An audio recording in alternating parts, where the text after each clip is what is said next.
Әр аудиториядан ұлттық бірыңғай тестілеудің онлайн трансляциясы. Ереже бұзушыларды автоматты түрде анықтайтын ақылды жүйе. Осы жылы ұлттық бірыңғай тестілеу жүйесінде қандай жаңашылдықтар орын алады?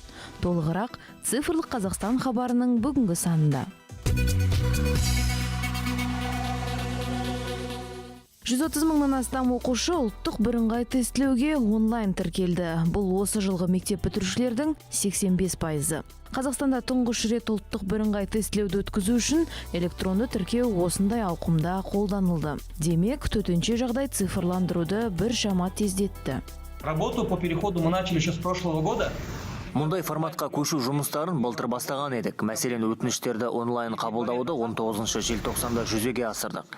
Ал 20 қаңтарда елордада пилоттық жобаны іске қостық. Шамамен 700 бала онлайн сәйкестендіруден өтті. Наурызда біз сыналған әдіс бойынша жұмыс істей бастадық.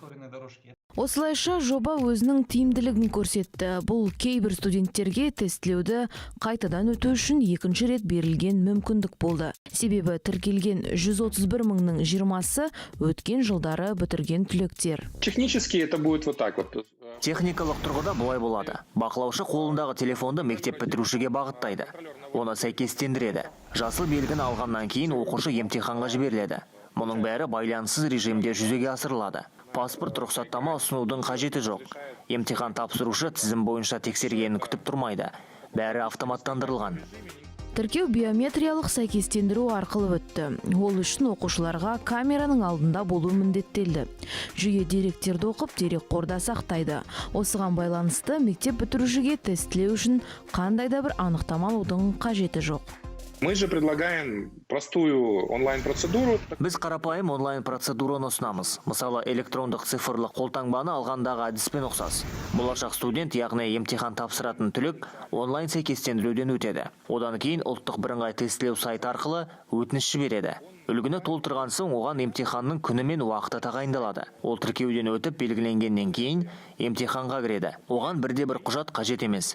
Бақылаушы оны мобильді қосымша арқылы сәйкестендіреді. Ал студент емтиханға өтіп тапсыра бастайды. Ұлттық бірыңғай тестілеу өткен жылдардағыдай қағаз жүзінде және бақылаушылармен өткізілетін болады. Бірақ карантин оның өтуіне әсер етпей қоймады. Аудиториядағы адам саны 2 есе азаяды. Мысалы, егер бұрын 150 түлек бір аудиторияда тест тапсырса, биыл 50-ден 70 адамға дейін болады. Қауіпсіздік үшін олар бір-бірінен кемінде 2 метр қашықтықта отырады.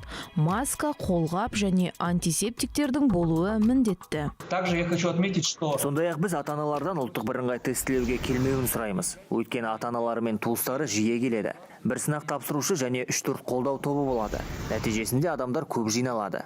Өкінішке орай қазіргі жағдайда бұл дұрыс емес. Біз адамдардың шоғырлануын мүмкіндігінше азайтуымыз керек. Студенттердің аудиторияға жету үшін тиісті жағдай жасаймыз. Бірақ ата-аналарды қамтамасыз ете алмаймыз. Тағы бір өзгеріс, тест кезінде әр аудиториядан онлайн трансляция іске қосылады. Кез келген адам тестілеу барысында процесті бақылап, ереже бұзу фактілерін қадағалай алады. Ал ондай жағдай анықталса, ұлттық тестілеу орталығына хабарлайды. Жүйе смартфонды, шпаргалканы, тіпті тест тапсырушыны ауыстырған фактілерді автоматты түрде анықтауға қабілетті. Скорее всего, это связано более... Сірә бұл қазір бақылауды күшейтіп, тестілеудің ашықтығына қоғамды тартып жатқанымызбен байланысты. Біз ата-аналарға оларға смартфон арқылы кіруге мүмкіндік бермеңіз деп айтамыз. Бірақ өз тарапымыздан 100% ашықтықты қамтамасыз етеміз. Кез келген адам аудиторияны таңдай алады. Және егер ол диджитал агент арқылы қандай да бір бұзушылықты байқаса, ол бізге осындай аудиторияда бұзушылықтар бар деп хабар береді. Ал біз 5 минут ішінде шараларды қолға алып, барлық кемшілікті түзетеміз. Сонымен қатар, биылдан бастап қағаз жүзіндегі сертификаттардың орнын электрондық формат ауыстырады. Демек, биылғы жас түлек өзгерістерге дайын бол дейміз. Осылайша цифрландыру біздің өмірімізге белсенденіп келеді. Ол тез дамуға мүмкіндік береді. Ал сіздер әдеттегідей барлық жаңашылдықтар туралы Цифрлық Қазақстан хабарынан біле аласыздар.